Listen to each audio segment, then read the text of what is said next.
Hi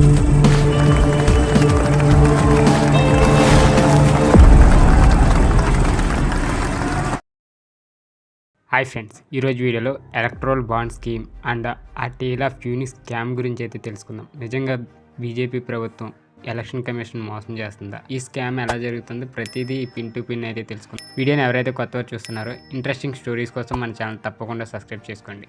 ఇక టాపిక్లోకి వెళ్ళిపోతే, ఎలక్ట్రల్ బాండ్ పథకం భారతదేశంలో ఇప్పటి వరకు అతిపెద్ద కుంభకోణం అని చెప్పొద్దు. దీన్ని తీసుకొచ్చిన మోడీ నేతృత్వంలోని బీజేపీ ప్రభుత్వం స్వతంత్ర భారతదేశంలో అత్యంత అవినీతి ప్రభుత్వంగా అయితే పేర్కొన్నారు చాలామంది. ఇది 2017లో బీజేపీ ప్రభుత్వం అన్ని ప్రతిపక్ష పార్టీలు వ్యతిరేకత అన్ని ఎన్నికల సంఘం రిజర్వ్ బ్యాంక్ నిషేధించినప్పటికీ, అవినీతిని చట్టబద్ధం చేయడానికి అపూర్వమైన ప్రయత్నం చేసినప్పటికీ రాజ్యసభను దాటివేస్తూ ఆర్థిక బిల్లుల ద్వారా ఎలక్ట్రల్ బాండ్ల పథకాన్ని అమలైతే చేసింది. ఈ పథకాన్ని చట్టవిరుద్ధమని ప్రకటిస్తూ ఫిబ్రవరిలో సుప్రీంకోర్టు ఎత్తి చూపిన క్విడ్ ప్రోకో, అంటే అది అవినీతి లావాదేవీలు భయం, అన్ని గణాంకాలను బయటకు వచ్చిన తర్వాత 100% కరెక్ట్ అని అయితే రుజువైంది. సో ఈ లెక్కలు బయటికి రావడంతో స్టేట్ బ్యాంక్ ఆఫ్ ఇండియా పబ్లిక్గా ఎందుకు జాగ్రత్తలు తీసుకుంటుందో కూడా తేలిపోయింది. మొదట ఎన్నికల కమిషన్కు డేటాను అందజేయడానికి సుప్రీంకోర్టు నిర్దేశించిన తేదీని ఉల్లంఘిస్తూ జూన్ 30 వరకు సహాయం అయితే కోరారు. అంటే ఎన్నికలు ముగిసి కొత్త ప్రభుత్వం ఏర్పాటైన తర్వాతే ఆ సమాచారాన్ని ప్రజల్లోకి తీసుకెళ్లేందుకు అన్ని ప్రయత్నాలు అయితే చేశారు. ఇక మార్చి 14 సాయంత్రం 5 గంటలలోపు డేటా ఇవ్వాలని అయితే, లేని పక్షంలో కోర్టు దిక్కన కేసు పెడతామని కోర్టు మందలించడంతో మార్చి 14 ఎన్నికల కమిషన్ డేటా అందజేయడం ద్వారా నిర్ధారించారు. ఏ గ్రూప్ ఎవరికి ఎలక్ట్రల్ బాండ్లు ఇచ్చింది ఇది తెలియకూడదు. కొనుగోలు చేసిన, రిడీమ్ చేసిన బాండ్లపై ముద్రించిన ఆల్ఫా న్యూమరిక్ కోడ్ను బహిర్గతం చేయడం పద్ధతి కాదు. అంటే ఏ సంస్థ కొనుగోలు చేసిన కోట్లాది రూపాయల బాండ్లో పార్టీ ఏకి ఎన్ని వెళ్ళాయి, సో బీసీకి ఎన్ని వెళ్ళాయి, ఆ జాబితా నుండి మీరైతే కనుగొనలేరు. అయినప్పటికీ బాండ్లను కొనుగోలు చేసిన వారి జాబితా నుండి వాటిలో చాలా షేర్ కంపెనీలు అయితే ఉన్నాయి. అంటే కేవలం కాగితంపై మాత్రమే ఉనికిలో ఉన్న, డబ్బు తరలించడానికి మాత్రమే సృష్టించబడిన కంపెనీలనే షేర్ కంపెనీలు అని అయితే అంటారు. సో ఈ మీలో చాలా మంది తెలిసే ఉంటుంది, పేపర్ మీద పేరు వరకే ఇలాంటి కంపెనీలు ఉంటాయి. రెండవది, వీటిలో చాలా కంపెనీలు తమ మొత్తం ఆదాయానికి అనేక రెట్లు విలువైన బాండ్లు కొనుగోలు చేసేయని కూడా స్పష్టమైంది. ఎలా అంటే విరాళాలపై ఇంకా మునుపటి గరిష్ట పరిమితి, మొత్తం లాభాల్లో 7.5% ఎలక్ట్రల్ బాండ్ పథకం ద్వారా అయితే తొలగించబడింది. ఇక అలా ఇచ్చేసారంటే ఒక సంస్థ దీన్ని ఎందుకు చేస్తుందో అర్థం చేసుకోవడం చాలా కష్టమైతే కాదు. కానీ ఇది నకిలీ కంపెనీ అండ్ మరొకరి డబ్బులు మించడానికి అయితే మాత్రమే సృష్టించబడింది. లేదంటే కంపెనీ లాభం యొక్క మొత్తం వాస్తవికతను దృష్టిలో ఉంచుకుంటుంది. అంటే పరివర్తన కాదు, లాభం యొక్క అవకాశం ఉంటే భవిష్యత్తు ఎలక్ట్రల్ బాండ్లే దాని పెట్టుబడి. సో ఈ మొదటి 2వ పాయింట్ నుండి ఇది అవినీతిని చట్టబద్ధం చేసే సాధనం అయితే స్పష్టమైపోద్ది.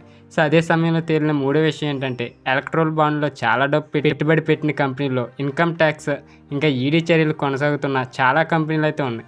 ఇవి శాఖలని ప్రత్యేకంగా అయితే చెప్పవసరం లేదు, ప్రభుత్వం ఆధ్వర్యంలో పనిచేస్తున్నారు, అవుననే చెప్పాలి. ఇక పబ్లిక్ చేసిన డేటా ఆధారంగా అటువంటి కంపెనీలు ఎలక్ట్రల్ బాండ్ల కేంద్రంలో అధికారంలో ఉన్న బీజేపీకి వెళ్ళాయా లేదా అనేక క్లెయిమ్ చేయడం కష్టం. సో పబ్లిక్ చేసిన డేటా నుండి దీన్ని రుజువు చేయలేకపోవడము, ఎస్బీఐ ఆల్ఫా న్యూమరిక్ కోడ్లు బహిర్గతం చేయకపోవడానికి అన్ని గణనాలను అంత త్వరగా చేసే సామర్థ్యం లేదని సుప్రీంకోర్టుకి అయితే తేలింది. ఈ కంప్యూటరైజ్డ్ యుగంలో ఇది శుద్ధిశాఖ అని సుప్రీంకోర్టు అయితే తెలుసు కాబట్టి మార్చి 21 సాయంత్రం 5 గంటల వరకు మీ వద్ద ఉన్న సమాచారం అంతా ఇవ్వాల్సి ఉంటుందని అయితే, అందులో దేన్ని నిలుపుదల చేయలేమని సుప్రీంకోర్టుకి అయితే తెలుసు. ఇది సమస్త సమాచారం అంటే సమస్త సమాచారం అని చెప్పొచ్చు, ఇక వాస్తవాన్ని చెప్పుకోవచ్చు. ఇక ఆశ్చర్యకరమైన విషయం ఏంటంటే, జూన్ 30కి ముందు ఏమి అందించాలో ఎస్బీఐ తన కెపాసిటీ మేరకు మార్చి 21 అంటే అనుకున్న తేదీకి 100 రోజుల ముందే అన్నీ అందించింది. ఇవ్వగలిగితే ఇవ్వమని ఎందుకు పట్టుబట్టారని ఎస్బీఐని అడగకూడదా? మీ చేతులు మెలితిప్పిన వ్యక్తి ఎవరు అని ఎవరైనా మిమ్మల్ని మరింత అడుగుతున్నప్పుడు మాత్రమే మీరు కట్టుబడి ఉన్నారు అని వాస్తవికత బహిర్గతం చేయడానికి మీరు అనుమతించింది జాగ్రత్త వహించమని మీకు ఎవరు చెప్పారు అని ఎస్బీఐ చేతులు తులుపుకుంటున్న వ్యక్తి యువర్ హానర్, ఈ సీక్రెట్ ఎవరికి ఇచ్చిందో ఎవరు చెప్పకూడదని పిక్కి అశోక్ చాములకు తన పిటిషన్ కూడా పంపుతున్నాడు ఇల్లు. సో అయితే సుప్రీంకోర్టు కఠిన వైఖరిని మృదువుగా చేయడానికి అన్ని మార్గాలను అయితే అవలంబించారు. ఇది బహుశా ఎవరు ఊహించినది, కానీ వైఖరి కఠినంగానే ఉంది. లెక్కలన్నీ బయటకు వచ్చాయి. ఇక వారు వచ్చాక ఊహాగానాలు కూడా వాస్తవంగా అయితే మారాయి. వాస్తవం ఏంటంటే, ఈ అపారదర్శక ఎన్నికల బాండ్ల వ్యవస్థలో బీజేపీ అతిపెద్ద లబ్ధిదారు మాత్రమే కాదు. ఏప్రిల్ 2019 నుండి దాదాపు 50% మొత్తం కేవలం ఖాతాలోకే వెళ్ళింది. సో అంతకుముందు ఎక్కువ పోయిందని ఇప్పటికే తెలుసు. కానీ అపారదర్శక వ్యవస్థ లేకుండా సాధ్యపడేది కాదు. కేంద్ర ఏజెన్సీల సహాయం తీసుకొని వ్యాపార సంస్థల నుండి అటువంటి రికవరీ చేసిన అత్యంత అవినీతి లబ్ధిదారుడు కూడా. ఇంకా మనీ లాండరింగ్, పన్ను ఎగవేత వంటి కేసుల్లో దాడులు చేసిన వ్యాపార సంస్థల నుంచి ఈ అనామక విరాళాలైతే తీసుకోవడంతో వారిపై చర్యలు అయితే ఆగిపోయాయి. ఈ కేంద్ర ఏజెన్సీలను దోపిడీకి ఏజెంట్లుగా ఉపయోగించుకున్నారని అయితే ఆరోపించారు. ఇక మోదీ ప్రభుత్వం హయాంలో అనుమానితులపై దాడులు ఇంకా సోదాలు 27 రెట్లు పెరిగాయని మార్చి 2022 అయితే పార్లమెంట్కి సమాచారం అయితే అందింది. ఇక 3010 అటువంటి చర్యలు ఈడీ చేత అయితే తీసుకోబడ్డాయి. అయితే వాటిలో 888 మందిపై మాత్రమే ఛార్జ్షీట్ దాఖలు చేయబడింది. 23 మందిని మాత్రమే కోర్టు దోషులుగా అయితే నిర్ధారించింది. ఎలక్ట్రల్ బాండ్ డేటా వెలుగులో ఈ 3 దశల మధ్య అంతరాన్ని బాగా అర్థం చేసుకోవచ్చు. ఇక ఈ ప్రభుత్వం అత్యంత అవినీతి ప్రభుత్వం అని అయితే నిరూపించబడింది. సో ఇక కొంతమంది అయితే నేను తిన్నాను, నేను తినలేదు, నేను అనుమతించలేదు అనే నరేంద్ర మోడీ వాదనకు పూర్తి విరుద్ధంగా అయితే ఉంది. ఇంక ఇది బృందా కారత్తో, Hussain and Indian Express 23 March 2024 data విషయంలో ఇలాంటి అనేక కేసులను అయితే కనుగొన్నారు. ఉదాహరణకు సెప్టెంబర్ 2018లో హర్యానా పోలీసులు గురుగ్రామ్లోని భూ ఒప్పందంలో అవినీతి మోసానికి రాబర్ట్ వాద్రా అంటే డిఎల్ఎఫ్ గ్రూప్ అయితే కేసు పెట్టారు.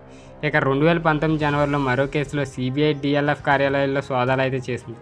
ఇక అక్టోబర్ 2019 నవంబర్ 2022 మధ్య 3 డిఎల్ఎఫ్ గ్రూప్ కంపెనీలు అయితే మొత్తం 170 కోట్ల విలువైన ఎలక్ట్రల్ బాండ్లను కొనుగోలు అయితే చేశాయి. ఏకైక లబ్ధిదారుడు బీజేపీ డిఎల్ఎఫ్ గ్రూప్ మరే ఇతర రాజకీయ పార్టీకి విరాళం అయితే ఇవ్వలేదు. ఆశ్చర్యకరంగా ఏప్రిల్ 2023లో హర్యానాలోని బీజేపీ ప్రభుత్వం వాద్రా డిఎల్ఎఫ్ మధ్య భూ ఒప్పందంలో తప్పుల్లోని కొనుగోలు అయితే కోర్టు తెలిపింది. కేసు అయితే కొట్టివేయబడింది. ఒక ఆశ్చర్యకరమైన విషయం ఏంటంటే ఉదాహరణగా చెప్పాలంటే అరవింద్ బిందో ఫార్మా హైదరాబాద్కి చెందిన ఈ కంపెనీ ఢిల్లీ ఎక్స్చేంజ్ పాలసీ కేసులో నిందితుడిగా ఉంది.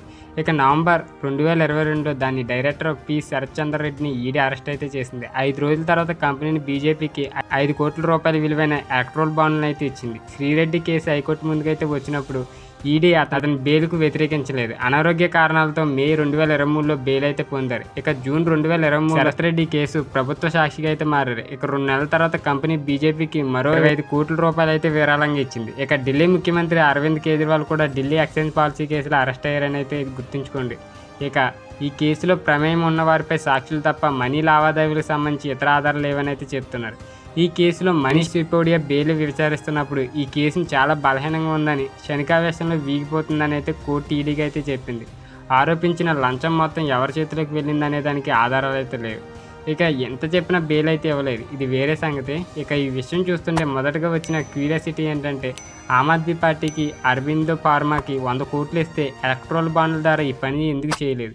ఈ పథకం ప్రవేశపెట్టిన తర్వాత అటువంటి సురక్షితమైన మార్గంలో కాకుండా ఏదైనా ఇతర మార్గం ద్వారా ఏదైనా రాజకీయ పార్టీకి డబ్బు ఎందుకు పంపించబడింది? సో అయితే అరవింద్ కేజ్రీవాల్ ఇంకా నిర్బంధంలో ఉన్నారు. దేశంలో స్వతంత్ర ఎన్నికలు ప్రకటించబడ్డాయి. ప్రతి దాని యొక్క వదులుగా ఉన్న చివరలను కలుపుతూ చాలా భయానక చిత్రం అయితే కనిపిస్తుంది. ఎందుకంటే అది డైగ్రెషన్ అవుతుంది. అయితే కనీసం ఆమ్ ఆద్మీ పార్టీ నేతలు డబ్బులు తీసుకొని కక్ష సాధింపు ఆరోపణలు పెంపబడగలిగితే అదే మనీ లాండరింగ్ నిందితులను విడుదల చేయాలని రుజువైనప్పుడు బీజేపీ నేతలు ఎందుకు పట్టుకోరు అనేది టాపిక్ పరిధిలో అయితే ఉంది. కస్టడీ నుండి అతను మొదట 5 కోట్లు ఆపై 5 కోట్లు తీసుకున్నాడు. ఇక ప్రభుత్వ సాక్షిగా మారడానికి అతన్ని ఒప్పించాడు. ఇక మార్చి 25న ది ఇండియన్ ఎక్స్ప్రెస్ సెంట్రల్ ఏజెన్సీల స్కానర్ల కిందకు వచ్చిన ఎలక్ట్రల్ బాండ్లను కొనుగోలు చేసిన 26 కంపెనీల విరాళాలను ప్రచురించింది. వీటిలో 16 కంపెనీలు ఏజెన్సీ స్కానర్ కిందకు వచ్చిన తర్వాత బాండ్లు కొనుగోలు చేయగా మిగిలిన 6 కంపెనీలు ఏజెన్సీ స్కానర్ కిందకు వచ్చిన తర్వాత ఎలక్ట్రల్ బాండ్లు కొనుగోలు అయితే పెంచాయి. ఈ కంపెనీలు బాండ్లు రిడీమ్ చేసింది. బీజేపీ మాత్రమే కాదని ఎక్స్ప్రెస్ విశ్లేషణ చదివితే తెలుస్తుంది. సో ఇక రాష్ట్ర ప్రభుత్వాల్లో పార్టీలకు కూడా వీటి వల్ల లబ్ధి అయితే పొందాయి. అయితే బీజేపీకి అత్యధికంగా 37.34% వాటా అయితే లభించింది. అంటే అత్యధిక భాగం కేంద్ర దర్యాప్తుల సంస్థల ఆగ్రహానికి గురి కాకుండా ఉండేందుకు మిగిలిన మొత్తాన్ని రాష్ట్ర ప్రభుత్వాలకు తమ పనులు చేసేందుకు అయితే ఖర్చు చేశారన్నమాట. సో ఈ వాస్తవాలన్నీ ఒకటే చెప్తున్నాయి. ఎలక్ట్రల్ బాండ్ల పథకం ఇప్పటివరకు చూడని అతిపెద్ద కుంభకోణం అని చెప్పొచ్చు. దీన్ని ప్రవేశపెట్టిన ప్రభుత్వం స్వతంత్ర భారతదేశంలోని అత్యంత అవినీతి ప్రభుత్వం అనే చెప్పొచ్చు. ఇక ఈ దేశంలో కమ్యూనిస్టులు దీన్ని మొదటి నుండి అర్థం చేసుకోవడమే కాకుండా దానిపై పోరాడే నైతిక అధికారాన్ని కొనసాగించడానికి కూడా ఎలక్ట్రల్ బాండ్లు అంటే కార్పొరేట్ సంస్థల నుండి విరాళాలు అయితే తీసుకోవడానికి కూడా నిరాకరించారు. అందుకే ఈ పథకంపై సిపిఐ అంటే సుప్రీంకోర్టులో అయితే పిటిషనర్గా అయితే మారగలిగింది. ఇక ఇతర రాజకీయ పార్టీలు వాంగ్యం ఏంటంటే వారు దాన్ని వ్యతిరేకిస్తూనే ఉన్నారు. ఇక తమ ప్లేటుకు వచ్చిన చిన్న మొక్కలుగా తీసుకునే ప్రలోభాలను ఎదిరించలేరు. అయితే ఇది ఒక్కటే అందరిని ఒక రకంగా అయితే చేయదు. పూర్తి డేటా బహిర్గతం అయిన తర్వాత బీజేపీ అత్యంత అవినీతి పార్టీగా బిరుదైతే పొందాలి. ఇక దురదృష్టవశాత్తు ప్రధాన సేవంతి మీడియా ఇప్పటివరకు ఈ టైటిల్ని ఇతర పార్టీలకి అయితే అప్పగించడానికి అయితే వెతుకుతుంది. ఇక ఈ స్కామ్ గురించి కూడా చాలా మందికి అయితే తెలియదు. ఈ ఇన్ఫర్మేషన్ అయితే మీ ఫ్రెండ్స్కి షేర్ చేయండి. అసలు ఎలక్ట్రల్ బాండ్స్ ఎందుకు లేని కంపెనీల నుంచి ప్రభుత్వ రాజకీయాల పార్టీలు ఎలా మనీని తీసుకుంటున్నాయో. వీడియో నచ్చితే తప్పకుండా లైక్ చేయండి. ఇలాంటి ఇంట్రెస్టింగ్ స్టోరీస్ కోసం మన ఛానల్ తప్పకుండా సబ్స్క్రైబ్ చేసుకోండి.